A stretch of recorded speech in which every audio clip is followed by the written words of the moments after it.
Assalamualaikum warahmatullahi wabarakatuh.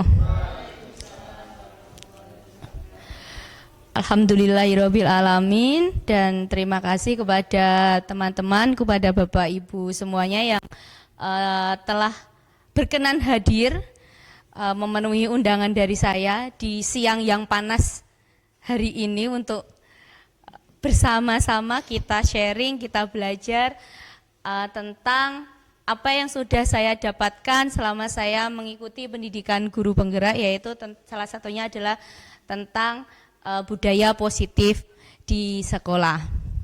Pada kesempatan siang hari ini sebenarnya saya mau ice breaking dulu sebenarnya tadi nggih. Tapi kok ini yang datang belum semuanya, tapi nggak apa-apa. Biar semangat, ini nanti kita ini ya Pak, Bu, ini nanti kita tepuk semangat dulu ya, biar semangat ya, biar lebih semangat kita tepuk semangat dulu, nanti minumnya ya, kita tepuk semangat dulu. Kalau saya bilang semangat pagi gitu, nanti tak coba dulu ya, gimana ya, semangat pagi, ha, asik, yes, gitu ya. Ya, oke. Sudah siap Bapak dan Ibu semuanya? Harus, walaupun hanya ini yang datang ya, walaupun baru sedikit yang datang, kita harus tetap semangat ya. Kita, walaupun siang kita semangatnya harus tetap semangat pagi ya. Tadi gimana semangat pagi gini ya? Plok, plok, plok, plok, plok. Ha, plok, asik, yes, gitu ya. Oke, semangat pagi. Ha, asik, yes. Oke, terima kasih. Tetap semangat pagi ya. Ice breaking ya selanjutnya nanti saja. Kalau Bapak dan Ibu yang lainnya sudah hadir ke kelas ini. Ini akan saya mulai tentang apa itu budaya positif. Mungkin Bapak Ibu sudah pernah mendengar atau teman-teman sudah pernah mendengar apa itu budaya positif? Kebiasaan baik, oke. Yang lainnya mungkin? Oke, baik. Akan saya lanjutkan ya tentang budaya positif. Tapi sebelumnya saya akan sedikit sharing ya. Kita di sini bukan saya menjadi narasumber seperti itu, tidak, tapi di sini kita berkumpul untuk sharing bersama apa yang sudah saya dapatkan. Mungkin ada hal baik yang bisa Bapak Ibu dapatkan juga, yang nantinya bisa Bapak Ibu aplikasikan, bisa Bapak Ibu gunakan ketika teman-teman Bapak Ibu semua ada di kelas Bapak Ibu masing-masing. Yang pertama tentang pengajaran dan pendidikan. Mungkin kalau yang lulusan UST sudah sangat familiar dengan wajah ini, dan kita sebagai guru juga pasti tahu ini beliau adalah Ki Hajar Dewantara ya, Ki Hajar Dewantoro ya, beliau adalah Bapak Pendidikan. Nah, ini semua filosofi ini saya ambil dari filosofi yang sudah dikemukakan dari beliau, yang sudah saya dapatkan sejak saya awal mengikuti pendidikan guru penggerak sampai dengan akhir, yaitu tentang pengajaran dan pendidikan. Pengajaran dan pendidikan memiliki maksud mewujudkan manusia yang merdeka. Menurut Ki Hajar Dewantara seperti itu. Manusia yang hidupnya lahir, batin, tidak tergantung orang lain dan bisa bersandar atas kekuatannya sendiri. Jadi di sini anak-anak, tujuan dari pendidikan itu anak-anak kita. Menurut Ki Hajar Dewantara itu kita ciptakan anak-anak itu adalah anak-anak yang menjadi manusia yang merdeka, manusia yang hidupnya lahir dan batin, mereka bisa berdiri sendiri tanpa harus bantuan dari orang lain. Mereka mempunyai kekuatan mereka sendiri. Nah, di sini seorang guru haruslah menjadi teladan. Teladan, menjadi role model sekaligus mentor kepada anak dalam mewujudkan perilaku yang berkarakter, yang meliputi olah pikir, olah hati, dan olah rasa. Ini menurut Ki Hajar Dewantara. Dan ini sangat bagus sekali apabila Bapak dan Ibu bisa menerapkan filosofi ini di kelas Bapak Ibu. Kemudian ini yang masih sering kita salah, yaitu pendidikan itu seringnya kita menuntut karena mungkin tuntutan nilai. kowe kudu KKM, kalian harus mencapai nilai sekian. Jadi kebanyakan kita dalam proses pendidikan itu bukan menuntun, tetapi monggo silahkan Ibu duduk di sebelah sana. Snacknya dibawa Bu? Oh puasa.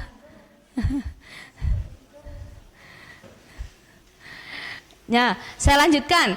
Pendidikan merupakan proses menuntun anak, mengajarkan tentang nilai-nilai sesuai dengan kodrat alam zaman anak agar anak bisa menjadi manusia yang utama. Di sini mungkin yang sering salah kaprah dari seorang guru itu kadang kita bukan menuntun anak, menuntun itu bahasa Jawane gandeng ya.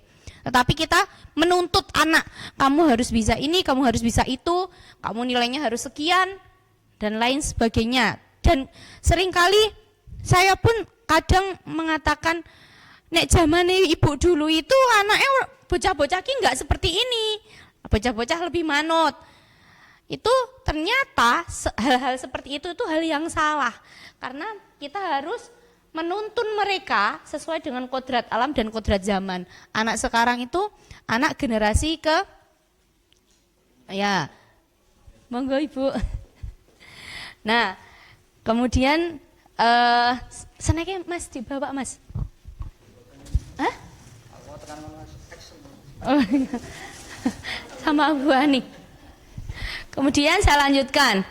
Nah, di sini tadi saya mengatakan bahwa menurut filosofi Ki Hajar Dewantara, kita menjadi seorang guru harus menjadi role model, menjadi teladan contoh untuk anak sesuai dengan sistem Among dari Ki Hajar Dewantara, yaitu memberikan kebebasan kepada siswa mereka untuk belajar mengenai sesuatu yang baik berdasarkan pengalamannya mereka sendiri sesuai dengan trilogi kepemimpinan, yaitu pasti Bapak Ibu sering mendengar Ingarso Sung Tulodo ing Madya Mangun Karso Tutwuri Handayani, yaitu hendaknya kita sebagai seorang guru satu memberikan contoh, memberikan teladan untuk siswa. Kemudian ketika anak sudah mulai berjalan, di tengah kita membangun semangat anak-anak. Kemudian bukan kita langsung melepas seperti itu, kita harus selalu memotivasi, memberikan dorongan kepada anak-anak dari belakang. Nah, ini tadi sistem Among ini tadi menekankan bahwa kita sebagai guru tidak menuntut anak, tetapi menuntun anak. Menuntut dan menuntun itu berbeda. Saya menyadarinya di sini, oh memang benar apa yang saya lakukan di kelas. Saya lebih banyak sering melakukan penuntutan untuk anak, bukan menuntun tapi menuntut, kamu harus nilainya bagus, kamu harus seperti ini, seperti itu. Padahal yang seperti itu menurut Ki Hajar Dewantara adalah hal yang salah. Ternyata saya baru menyadarinya juga setelah saya mengikuti guru penggerak ini. Kemudian seorang guru hendaknya mempunyai nilai-nilai yang Bapak Ibu guru itu bisa ambil dari nilai-nilai guru penggerak. Antara lain, seorang guru itu harus berpihak pada murid. Seorang guru harus inovatif, harus bisa berkolaborasi, bekerja sama dengan teman guru yang lainnya. Seorang guru harus bisa mandiri, dan yang terakhir, seorang guru harus bisa melaksanakan reflektif. Ini yang poin utama. Jangan pernah seorang guru merasa kalau saya adalah guru yang paling bagus, saya paling sempurna, tidak ada refleksi sama sekali di dalam diri kita masing-masing. Itu hal yang salah, karena dari refleksi yang selalu kita lakukan, entah itu dari siswa, dari teman sejawat, atau refleksi diri kita sendiri, ini menjadikan kita menjadi guru yang bisa lebih baik dan lebih baik lagi. Seperti itu. Yang pertama, berpihak pada murid. Apa yang harus guru lakukan ketika kita menerapkan nilai keberpihakan kita terhadap murid? Sebagai seorang pendidik, yang kita lakukan adalah menerapkan konsep filosofi Ki Hajar Dewantara, yaitu sistem Among. Salah satunya adalah belajar yang menyenangkan, berpihak kepada murid. Ini bisa kita lakukan Bapak Ibu, contohnya misal Bapak Ibu di kelas bisa ditanyakan ke anak, anak-anak maunya pelajaran seperti apa? Pengennya kalian seperti apa? Karena apa? Ketika kenyamanan anak itu ada, mereka pasti akan mendapatkan proses belajar yang menyenangkan. Seperti itu. Itu kalau prinsip yang sudah saya coba itu. Ketika saya belajar di kelas, saya nanya ke anak, Mas, Mbak, pengennya kalian Bu Meli seperti apa? Bu Meli ngomong terus, atau Bu Meli ceramah, Bu Meli ngerjain LKS terus, atau Bu Meli mau bawa video, atau Bu Meli pengen bawa ini, atau Bu Meli pakai media-media lain, maumu seperti apa? Nah, tujuannya itu untuk apa? Agar mereka mendapatkan proses belajar yang menyenangkan dari diri mereka sesuai dengan kodrat. Seperti kemarin, Bu, saya lebih seneng kalau Ibu itu sesekali pelajaran seperti ini, Bu, HP-nya dipakai, terus kita bisa ngakses, kita bisa lihat di depan. Nah, itu anak-anak lebih senang seperti itu. Kemudian inovatif. Menjadi seorang guru, kita dituntut untuk mempunyai ide gagasan baru, pantang menyerah, menuntun anak sesuai dengan kodrat mereka. Nah, jadi kembali nggih kodrat mereka, jangan membandingkan mereka dengan pada saat kita dulu usia sekolah, berbeda seperti itu. Kemudian mandiri. Seorang guru harus percaya diri bahwa panjenengan semua itu mempunyai potensi dan selalu melakukan perubahan. Bapak Ibu guru semua, teman-teman semua itu punya potensi sendiri-sendiri. Saya dengan Mbak Tika potensinya berbeda, saya dengan Mbak Sari potensinya berbeda, tapi saya yakin setiap guru itu pasti punya potensi sendiri-sendiri. Memiliki rasa tanggung jawab, inisiatif, memberikan teladan untuk anak-anaknya. Kolaboratif, ini yang sangat penting. Dan poin ini yang selalu saya garis bawahi ketika saya mengikuti pendidikan guru penggerak. Kolaboratif.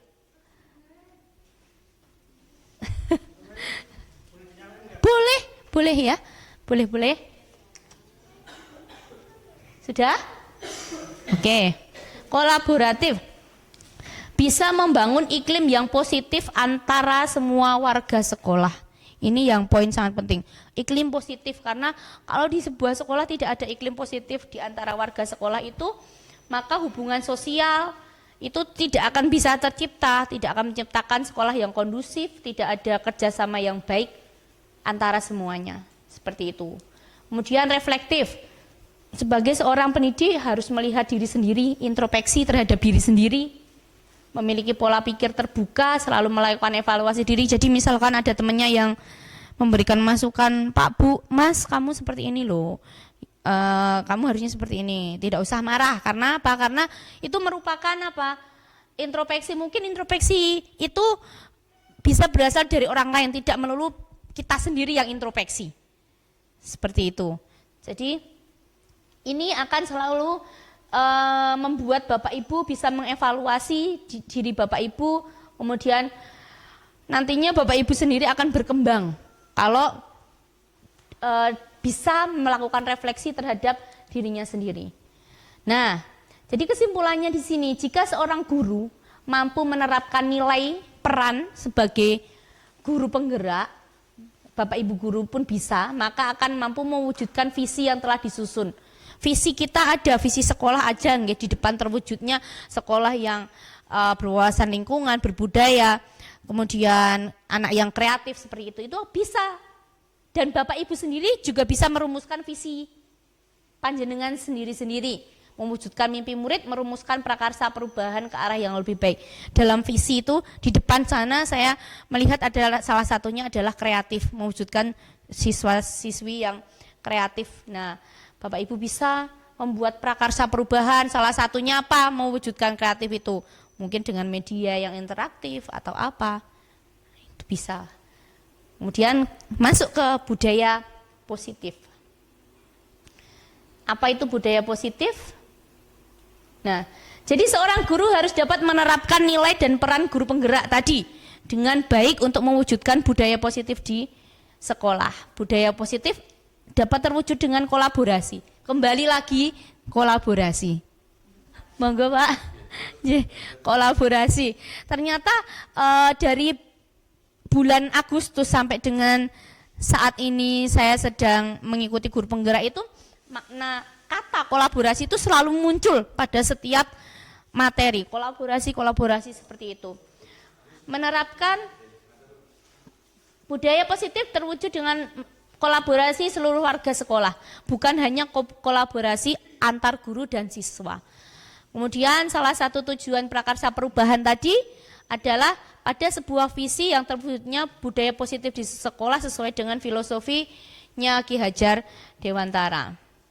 Kemudian budaya positif itu dapat dijalankan dengan apa? Dengan menerapkan konsep inti seperti disiplin positif, memahami motivasi perilaku manusia. Ternyata manusia atau siswa itu punya motivasi dua, internal dan eksternal, yang muncul dari dalam diri anak itu dan dari lingkungan yang ada di sekitar anak-anak. Kemudian berkaitan dengan hukuman dan penghargaan. Kemudian posisi kontrol seorang guru, pembuatan keyakinan sekolah atau kelas. Kemarin saya sempat menyinggung pada saat upacara bendera, yaitu pembuatan keyakinan kelas dan penerapan segitiga restitusi dalam penyelesaian masalah. Ini nanti saya akan menampilkan sedikit video apa itu posisi kontrol Bapak Ibu.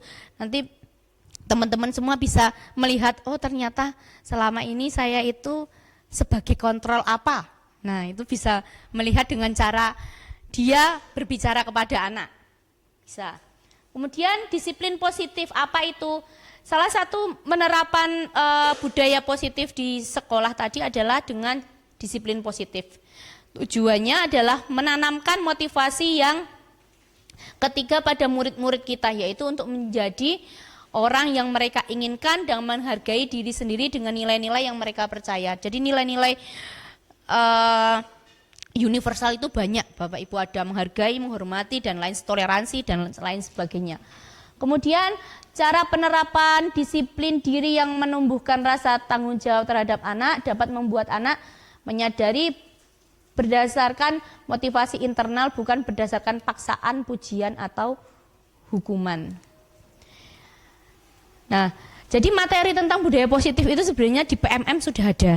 Bapak Ibu juga bisa mempelajari lebih lanjut secara mandiri di PMM. Ada. Ini hampir sama dengan apa yang saya sampaikan.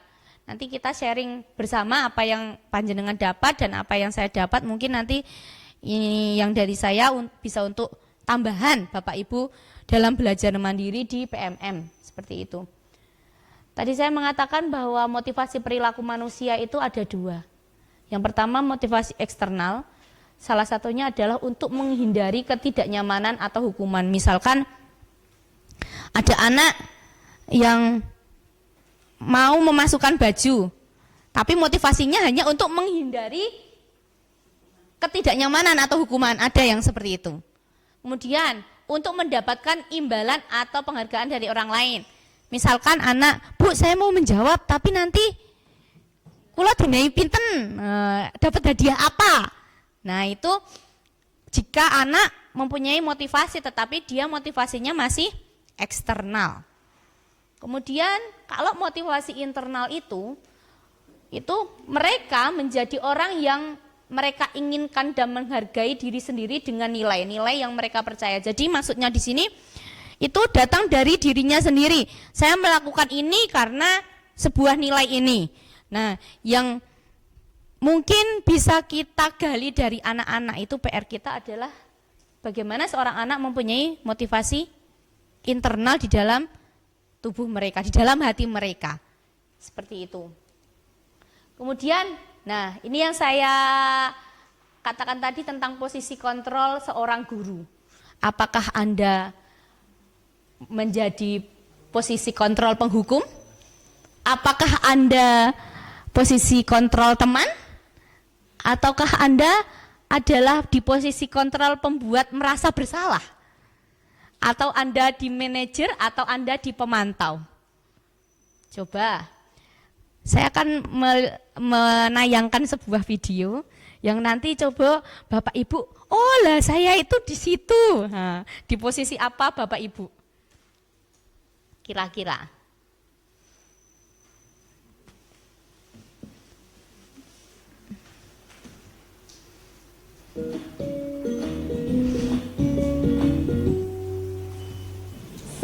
Bahagia Ibu dan Bapak Guru Hebat. Dalam penerapan disiplin positif restitusi, salah satu program yang dikembangkan adalah 5 posisi kontrol. 5 posisi kontrol dalam restitusi adalah proses perjalanan seorang pendidik agar dapat mengenali dirinya. Pada video kali ini, kita akan membahas tentang 5 posisi kontrol yang dikembangkan oleh Diane Gosson dan contoh penerapannya.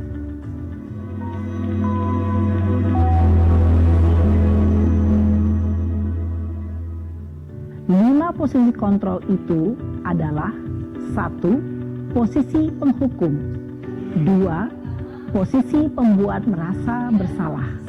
3. Posisi teman. 4. Posisi pemantau atau monitor. Dan 5. Posisi manajer.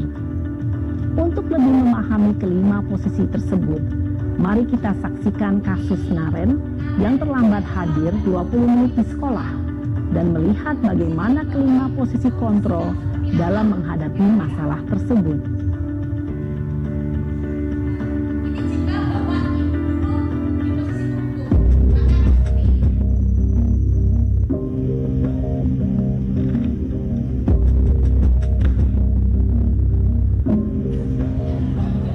Naren, sini kamu. Selamat pagi, Bu. Selalu terlambat. Kamu deh, pasti terlambat. Maaf, Bu. Saya... Apa? Apa coba? Alasan kamu apa lagi? Kapan sih kamu tidak terlambat?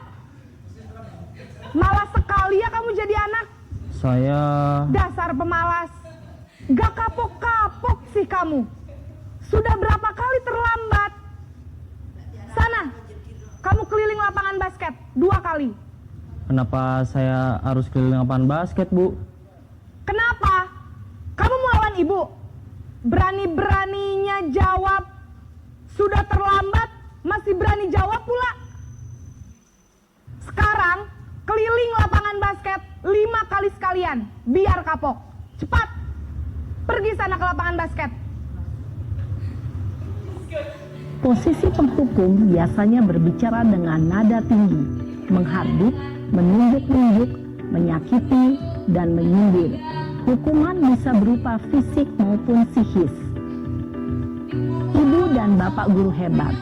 Dampak yang terjadi pada murid ketika guru berada pada posisi penghukum adalah murid cenderung akan memberontak, bahkan menyimpan dendam.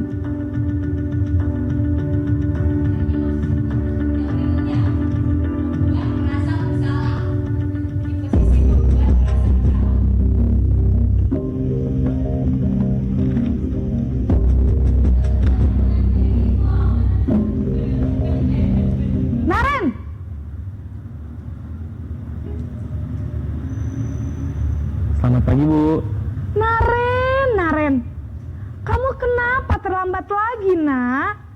Ya Tuhan, Naren. Kamu senang ya bikin ibu susah ya? Kalau kamu terlambat lagi, nanti ibu yang ditegur Bapak Kepala Sekolah, nak. Disangka ibu tidak bisa membina kamu.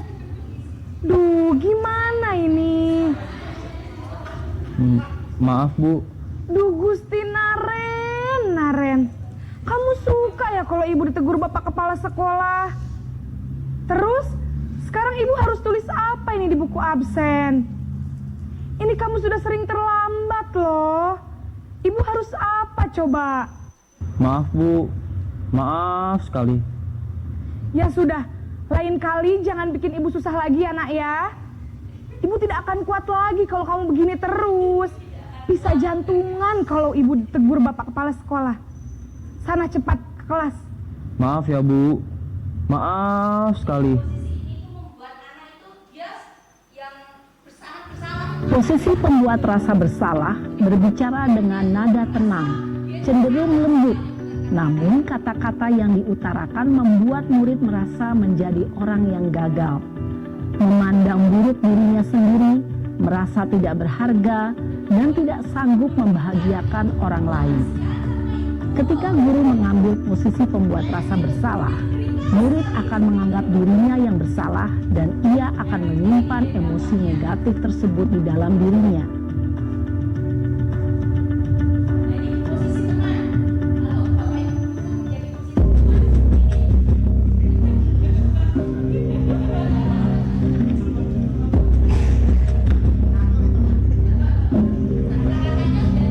Naren,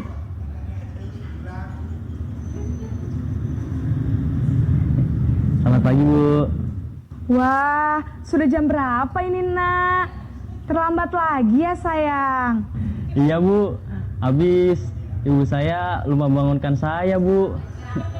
Kamu malah menyalahkan ibu kamu. Kamu bukannya anak yang larinya paling kencang. Kok terlambat sih? Iya, Bu.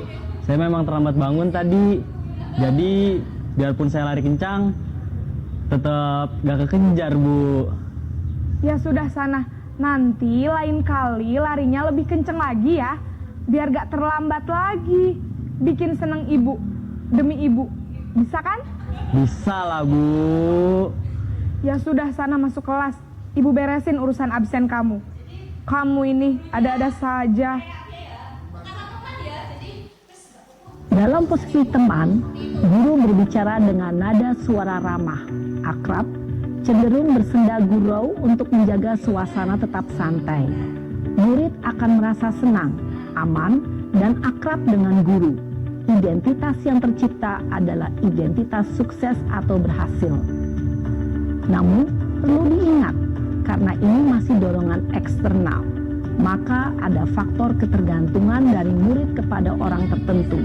Di sini, guru absennya, sehingga di lain waktu, murid bisa berperilaku baik, namun hanya kepada orang-orang tertentu saja.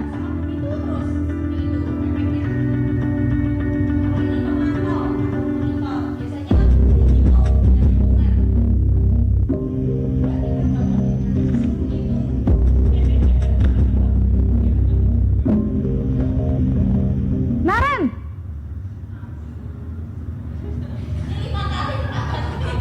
Selamat pagi, Bu. Naren, apa peraturan sekolah kita tentang jam berapa kita harus masuk sekolah, Nak?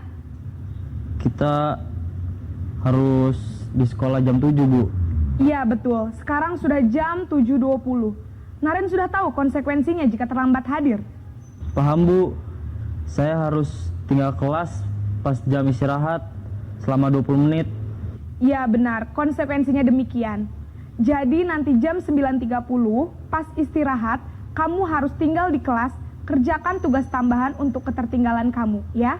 Baik, Bu.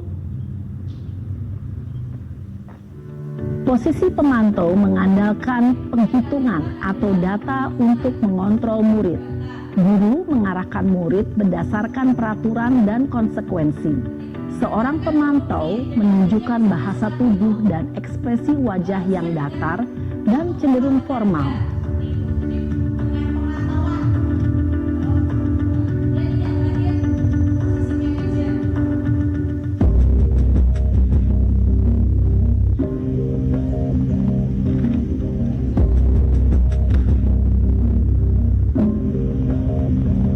Naren!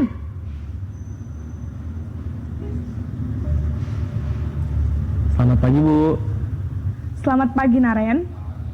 Maaf, Bu. Saya terlambat. Iya, sekolah masuknya jam 7, sekarang sudah jam 7.20. Jadi sekarang bagaimana ini, Naren? Maaf, Bu. Saya lupa setel alarm saya semalam. Baiklah, menurut kamu, keyakinan sekolah yang mana yang perlu kamu tingkatkan? Menghargai diri sendiri dan orang lain mungkin ya, Bu. Setuju. Jadi, apakah Naren meyakini prinsip saling menghormati tersebut? Iya, Bu. Saya meyakininya. Apakah Naren bersedia memperbaiki masalah keterlambatan ini? Bersedia, Bu. Bagaimana kamu akan perbaiki masalah keterlambatan ini? Saya akan coba untuk tidak lupa menyetel alarm saya, Bu. Baik, kalau Naren lupa menyetel alarm di rumah, ada orang yang kira-kira bisa bantu mengingatkan tidak? Ada, Bu. Kakak saya, Kak Ema. Ada lagi selain Kak Emma? Selain Kak Ema, ada ibu saya. Baik, jadi yang mengingatkan Naren adalah Kak Emma dan ibu kamu ya. Kira-kira akan mulai setel alarm kapan nih Naren? Setelah pulang sekolah, akan segera saya lakukan. Baik, jadi Naren akan setel alarm untuk bangun besok pagi dan akan diingatkan oleh kakak dan ibunda Naren ya. Ada lagi yang mungkin perlu dilakukan Naren agar tidak terlambat bangun lagi? Tidak ada, Bu. Baik Naren, terima kasih untuk kerjasama kamu. Sekarang kamu perlu kembali ke kelas untuk belajar. Baik, Bu. Terima kasih. Posisi manajer adalah posisi kontrol yang disarankan untuk membimbing murid memiliki sikap disiplin yang positif, yaitu murid yang mandiri, bertanggung jawab, dan dapat memecahkan masalah. Tujuan dari posisi ini adalah agar murid dapat berefleksi atas tindakannya. Guru akan dengan tulus memberikan pertanyaan-pertanyaan bermakna, sehingga membuat murid dapat belajar dari kesalahannya dan mencari sebuah solusi untuk menyelesaikannya. Ibu dan Bapak guru hebat, setelah mengamati adegan kelima posisi. Oke, kembali ke sini. Jadi posisi ini itu kemarin sudah saya coba praktekkan dalam segitiga restitusi. Jadi segitiga restitusi itu apa? Dimulai, jadi kemarin saya diminta untuk membuat sebuah adegan, sebuah kasus yang saya menyelesaikan kasus. Yang pertama dia terlambat, kemudian yang kedua ada anak yang memanggil temannya menggunakan yang tidak sebenarnya. Nah, saya mencoba mempraktekkan posisi manajer saya, kontrol manajer saya dengan segitiga restitusi. Yang pertama saya menanyakan validasi kebenarannya sampai dengan anak menyadari kalau anak itu ternyata melanggar sebuah keyakinan kelas, sampai dengan dia akan melakukan konsekuensi dari apa yang dia langgar. Nah, ini tadi hampir mirip dengan posisi kontrol seorang guru, yaitu posisi manajer. Biar semangat, kita ice breaking lagi ya, mumpung kumpul semuanya. Kita ice breaking dulu ya, biar nggak ngantuk. Coba Bapak Ibu teman-teman berdiri dulu semuanya sebentar. Tapi nanti ini ya, kiri kanannya Bu Yuli bisa agak ke sana boleh, agak mundur di sebelahnya Bu Evi boleh. Ini nanti yaitu ayam dan serigala ya. Ketika saya tunjuk ya, ketika saya mengatakan ayam, nah yang orang yang mengatakan yang saya tunjuk ayam, nanti tangannya seperti ini ya, sambil bilang petak petak petak gitu. Tapi nanti yang kiri kanannya harus adegannya seperti ini nih, kukuruyuk gitu, itu yang kiri kanannya. Ketika saya tunjuk serigala, yang saya tunjuk nanti au gitu ya. Kemudian yang kiri kanannya au gitu ya. Ya. Jadi harus tahu ya. Tadi gimana? Kalau saya tunjuk ayam gimana? Petak-petak, tapi kiri kanannya kukuruyuk ya. Ketika saya mengatakan serigala, yang saya tunjuk gimana? Au gitu ya. Au gitu. Tapi kiri kanannya awo. Itu Tarsan kalau awo ya. Au. Oke, sudah siap ya? Oke, 1, 2, 3, serigala. Harus ya. Yang kiri kanannya bareng, harus bareng. Jadi kan saya nunjuk Pak Bowo, berarti kiri kanannya Mbak Butika sama gini ya, gitu ya. Oke. Serigala. Ya. Gitu loh. Ya. Oke. Ulangi ya. Ayam.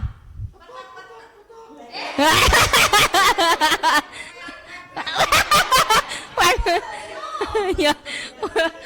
Oke. Serigala. Gitu Bu. Bu Ani, Nah, ulangi ya. Oke, serigala. Nah, ini masih Iwan sama. Ya ini ya Allah, ya serigala. Oke, ulang. Ayam. Ya. Oke, serigala. Au. Oke, sudah ya. Silakan duduk kembali. Oke, terima kasih. Saya lanjutkan ya. Jadi tadi kesimpulannya adalah posisi kontrol apa yang harus kita kita laksanakan ya, yang posisi kontrol yang harus dilaksanakan oleh seorang guru adalah posisi manajer, di mana posisi guru itu berbuat sesuatu bersama dengan murid, mempersilahkan murid, mempertanggungjawabkan perilakunya, mendukung murid agar dapat menemukan solusi atas permasalahannya sendiri. Kemudian murid diajak untuk menganalisis kebutuhan dirinya maupun kebutuhan orang lain. Penekanan bukan pada kemampuan membuat konsekuensi, namun dapat berkolaborasi dengan murid bagaimana memperbaiki kesalahan yang ada. Kembali lagi berkolaborasi. Jadi sebuah budaya positif di sekolah, sebuah disiplin positif di sekolah, dan sebuah pembelajaran yang bisa menerapkan filosofi Ki Hajar Dewantara itu tidak lepas dari sebuah kata kolaborasi atau berkolaborasi. Kemarin saya mencontohkan kepada anak-anak ketika hari Senin kemarin, yaitu tentang keyakinan kelas. Jadi Bapak Ibu semuanya, salah satu kita bisa menerapkan posisi kontrol kita sebagai seorang manajer itu diawali dengan membuat sebuah keyakinan. Keyakinan ada dua Bapak Ibu, keyakinan kelas dan keyakinan sekolah. Keyakinan kelas itu lingkupnya kecil di kelas itu. Misal kita jadi wali kelas atau mungkin Bapak Ibu yang bukan wali kelas, kita diskusi sebentar dengan anak-anak ketika di kelas. Ayo sekarang sama Bapak Ibu kita membuat sebuah keyakinan kelas. Anggap saja misal Bapak Ibu pakai laptop, misal pakai HP bisa pakai aplikasi Padlet atau enggak Jamboard.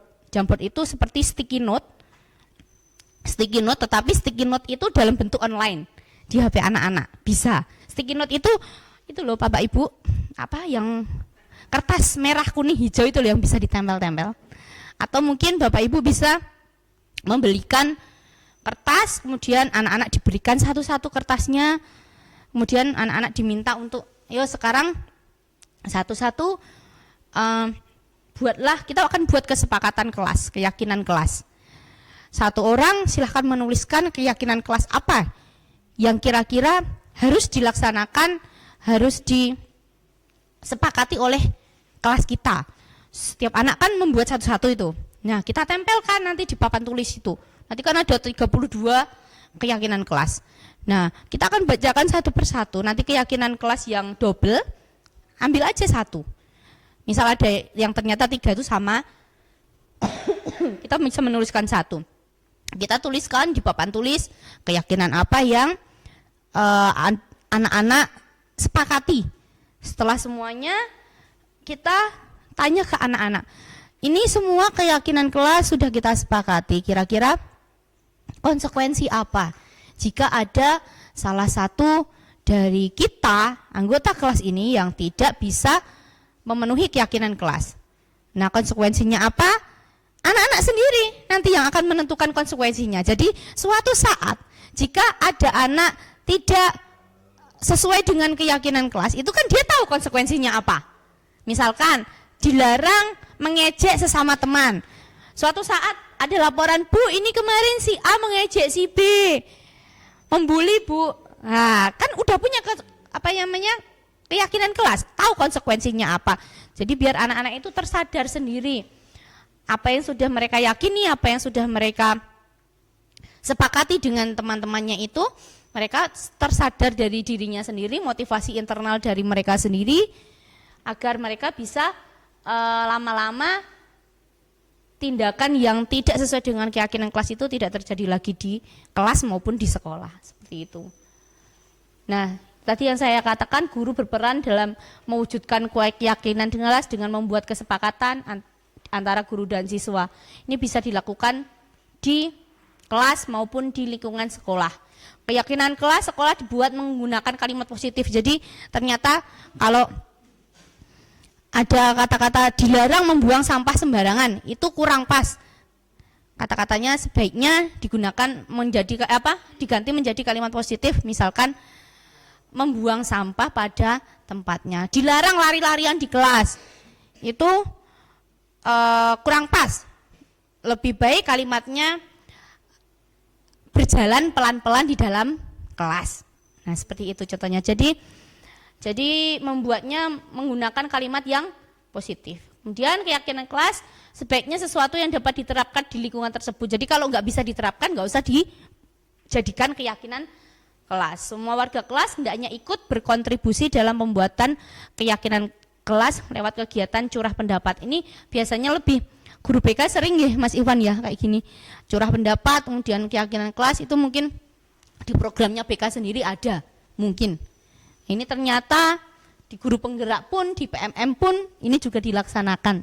Seperti itu. Jadi kita memang dituntut Bapak Ibu tidak hanya mata pelajaran yang kita sampaikan, tetapi nilai-nilai dari guru penggerak itu juga bisa kita pahami, kita laksanakan dalam menghadapi anak setiap harinya.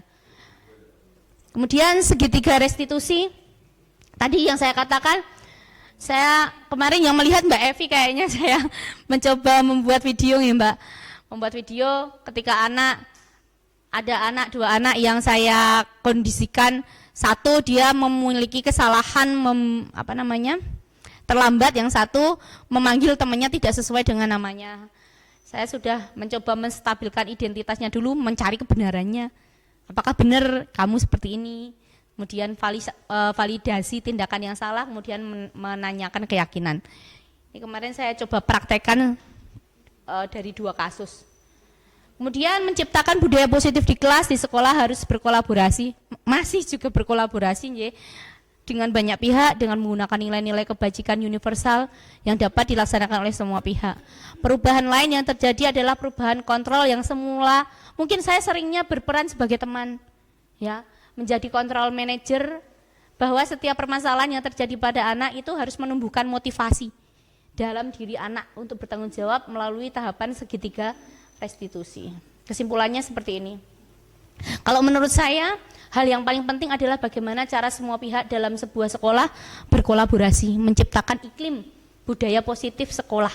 Karena budaya positif sekolah akan terbentuk dengan baik, salah satunya berasal dari lingkungan sekolah itu sendiri. Jadi kalau lingkungan sekolah itu sudah baik, tentu saja budaya positif di sekolah, di kelas akan juga tercipta dengan baik. Salah satunya adalah kolaborasi, karena tanpa kolaborasi maka untuk mewujudkan budaya positif di sekolah itu tentu hal yang sangat sulit tanpa adanya kolaborasi. Terima kasih Bapak dan Ibu semuanya. Mungkin itu saja dari saya tentang sharing kita sedikit apa yang sudah saya dapatkan tentang budaya positif di sekolah. Monggo dari Bapak Ibu ada pertanyaan ke saya, mungkin bisa saya jawab. Boleh diutarakan.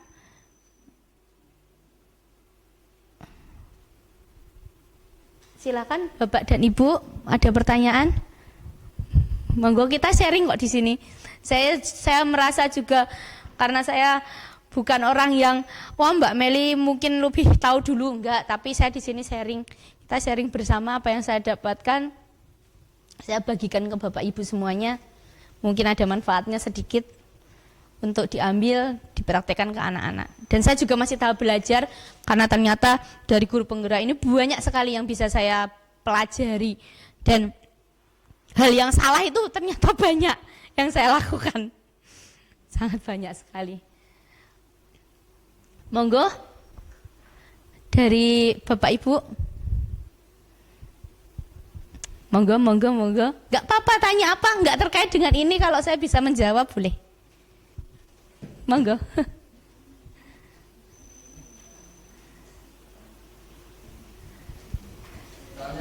Nggih.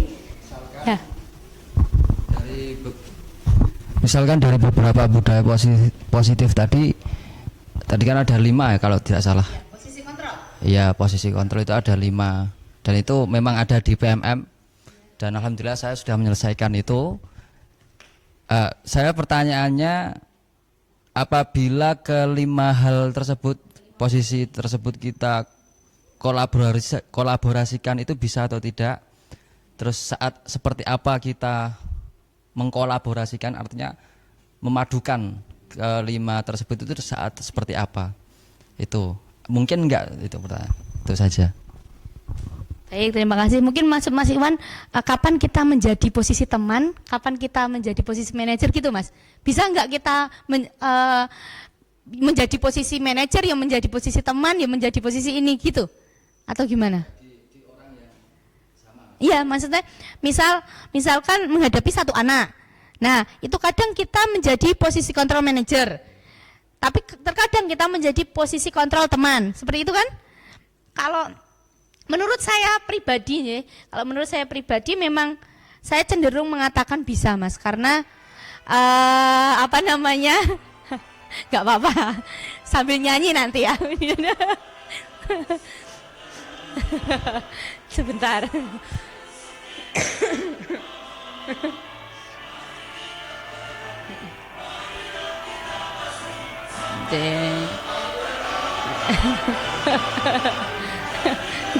Ini disuruh istirahat ya ini. Ini kan lagu istirahat.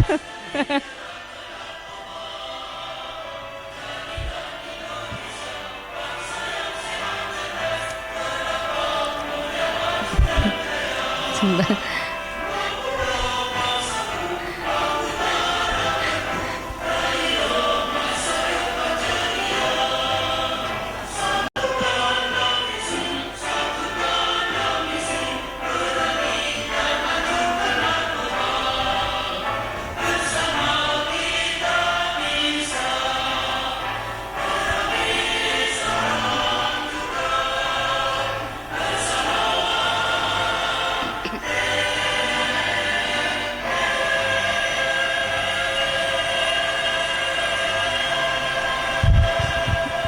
Iya, baik, terima kasih. Selingan itu tadi, nggak apa-apa. Kalau menurut saya pribadi, Pak Iwan, kalau saya cenderung mengatakan bisa, karena mungkin kita melihat kondisi pada saat itu.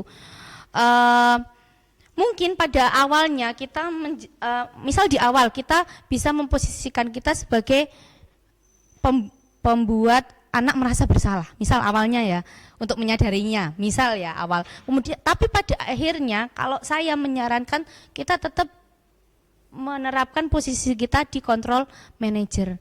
Itu tujuannya untuk apa? Tujuannya agar motivasi internal anak itu ada, tidak hanya eksternal saja. Tidak hanya anak itu misal punya kesalahan, aku akan memperbaiki karena aku takut hukuman. Tadi kan tujuannya agar anak itu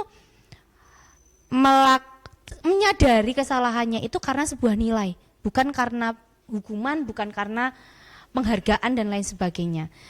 Jadi kalau saya pribadi mungkin karena juga Pak Iwan sudah mempelajari dari PMM mungkin ya, dan mungkin mempelajari dari ilmu bimbingan konseling. Nah, kalau menurut jenengan bisa sharing ke di sini juga di forum ini bagaimana? Tapi kalau saya pribadi mengatakan itu tidak apa-apa, tetapi posisi kontrol manajer itu tetap harus, sebagai seorang guru harus tetap kita coba bagaimana sampai, jadi kita harus mencoba menjadikan posisi kontrol manajer itu nanti sambil melihat perkembangan anak itu seperti apa, seperti itu. Mungkin kalau dari jenengan boleh di-sharingkan. Oh, cukup. Yeah. Terima kasih Pak Iwan atas pertanyaannya. Ini nanti juga saya masih tahap belajar. Mungkin besok saya akan sharing ke teman-teman yang CGP lainnya. Ketika saya forum diskusi itu, saya akan nanyakan ke fasilitator. Mungkin jika kita menempatkan, kita menghadapi satu anak, tetapi kita menggunakan beberapa posisi kontrol itu seperti apa, gitu, diperbolehkan atau tidak. Oke, monggo dari Bapak Ibu yang lainnya.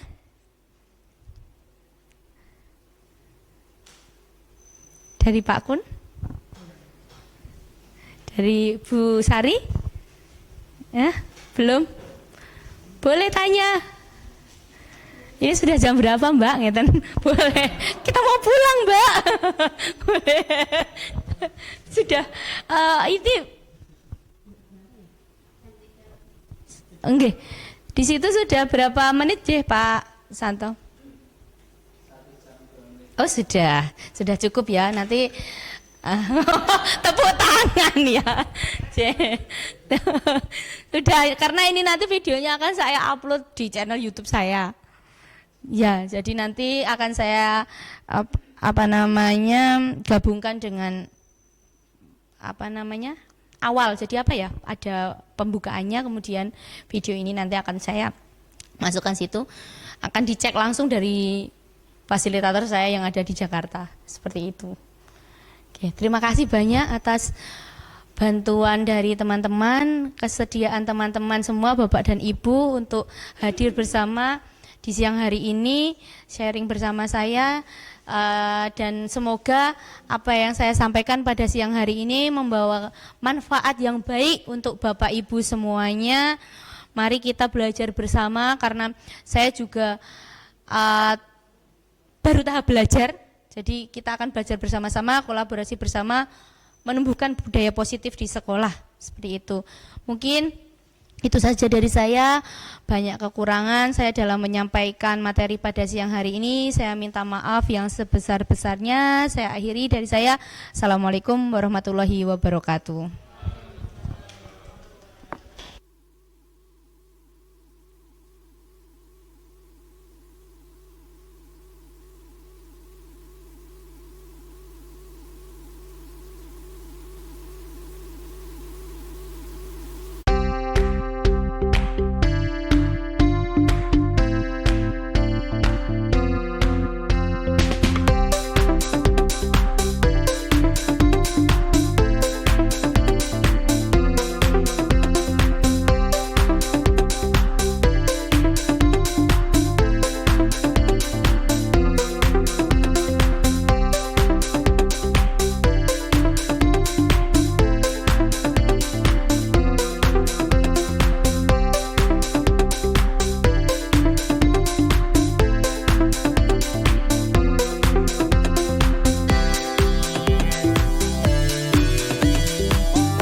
Mbak Mesya ya?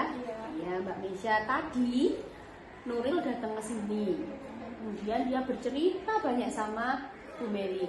Nuril cerita kalau di kelas dia diejek sama Mbak Mesya, dipanggil-panggil dengan sebutan bebek seperti itu. Nah, kemudian Mbak Nuril minta, Bu, minta tolong untuk memberitahu atau menasihati Mbak Mesya. Makanya Mbak Mesya, kenapa Bu Meli panggil ke sini? Apakah benar seperti itu? Iya. Benar? Iya. Jadi kamu memanggil Mbak Nuril dengan sebutan bebek? Iya. Baik. Nah, kenapa kamu kok memanggil Nuril dengan sebutan bebek? Bagi bercandaan. Bercandaan? Iya. Oke, bercandaan. Cuma untuk guyonan seperti itu? Iya. Oh iya. Nah, sekarang Bu Meli tanya, kalau tindakan yang kamu lakukan itu benar atau salah? Salah.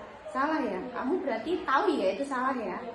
Nah, baik, gak apa-apa. Yang namanya manusia itu kadang wajar, salah itu sudah hal biasa. Mungkin kamu hanya ingin bercanda, tetapi ternyata itu adalah salah. Seperti itu wajar.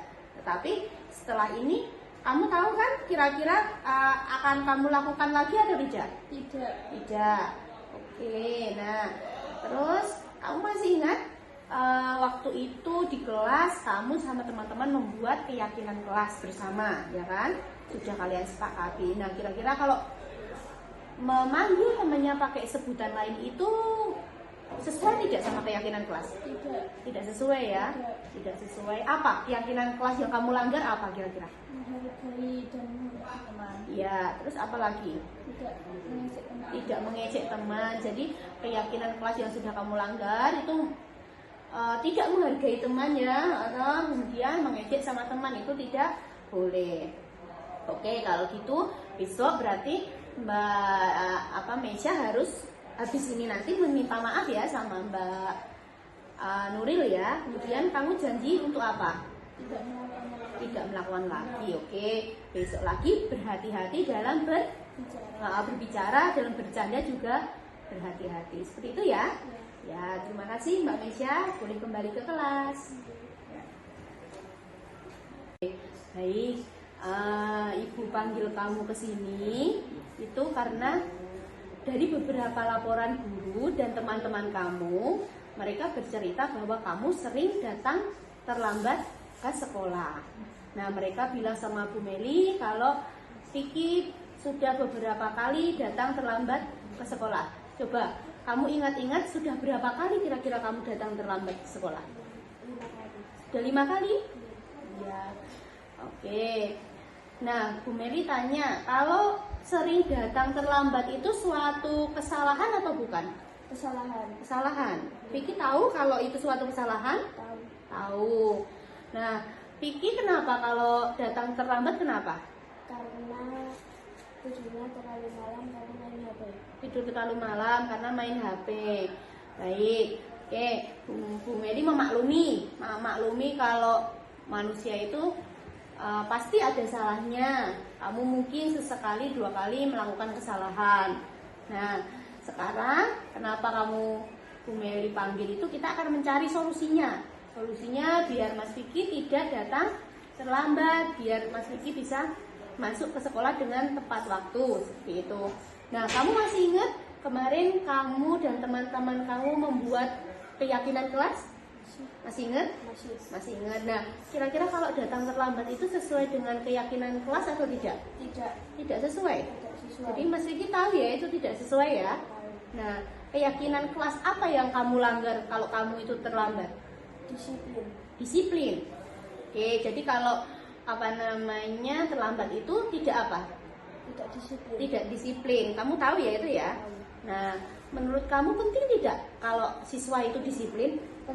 Penting ya, penting. Jadi apa yang kamu lakukan tadi, kira-kira Mas Vicky sudah tahu ya solusinya harus bagaimana ya? Sudah.